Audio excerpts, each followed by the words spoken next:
A thing of engineering beauty and wonder. But the question is, what is it? And there's only one man that can answer that question. Where are we today? We're in Bobcave today. Hey. Hello there. Right, Bob, monologue it. Tell me what's going on here. Today we have a handmade model of a Stirling cycle engine. Sometimes it's called an atmospheric engine or a Stirling engine. It was more originally designed by a Reverend Stirling. It was back in 1800 odds. So he invented this thing. The design goes back to the 1800s. Yeah. It was a clergyman that designed it. Yes. And who built this, Bob?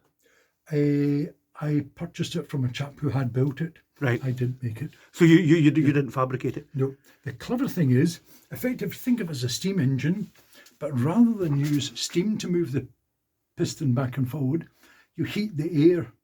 And I'll show you why it's cold because I can touch it. You heat the air? Yeah.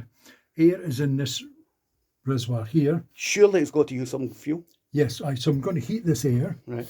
The air moves from the hot cylinder and pushes this piston out. It's in here. Right, so that's some kind of crankshaft. Yeah. It's with going a flywheel, etc. Bob, can I jump in that side? Yep. And swap places with me and you give it a little push back and forward. We can look at the mechanism. Yes.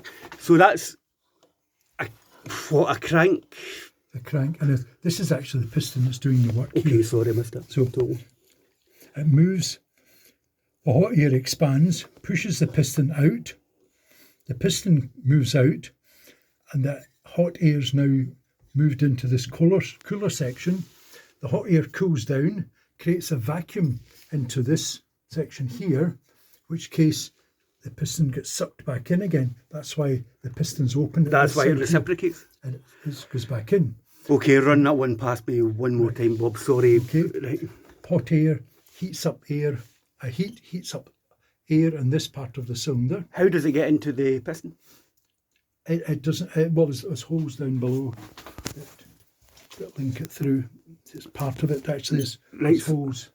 So the hot air travels from here into this section here, and hot air pushes the piston out. So it then goes into this little chamber here. Yeah, and the hot air is moved into this cooler section with the fins. This cools down the air.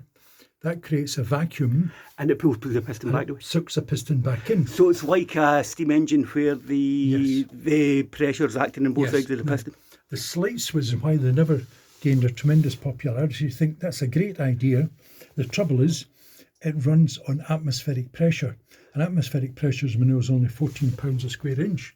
Okay. So there wasn't a lot of force on either side. Hence, you need like a big flywheel to keep the momentum going of it moving back. Oh, that's for this rod here is the thing that operates a kind of valve inside to move the air.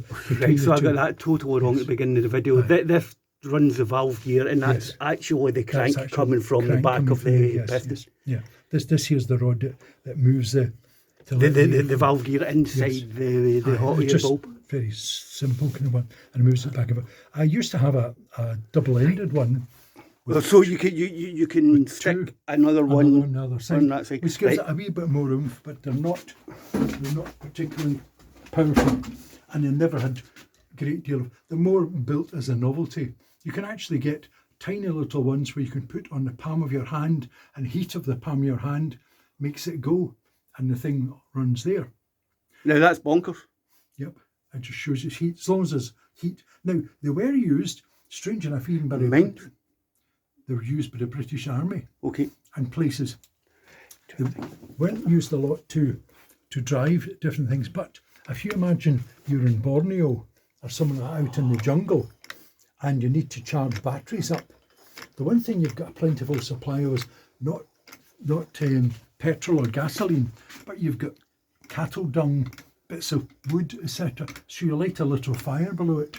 And as long as you apply heat to this here, be it whatever you're burning, that will then operate. Not a lot to drive a big thing, but enough to run a battery charger to charge your batteries for your radio till you're stuck. We'll actually run it up, which is a wee bit noisier, but we'll get it going. Let's give that a go. Yeah. Should that be a part 2 or is it a quick Maybe procedure? stop just now and we'll start again. Okay, I don't know how to edit, Bob, so let's say this is part 1 of the Stirling Part engine. 1, Stirling cycle engine. Bye-bye from Bob. Bye. Right. Bye for now.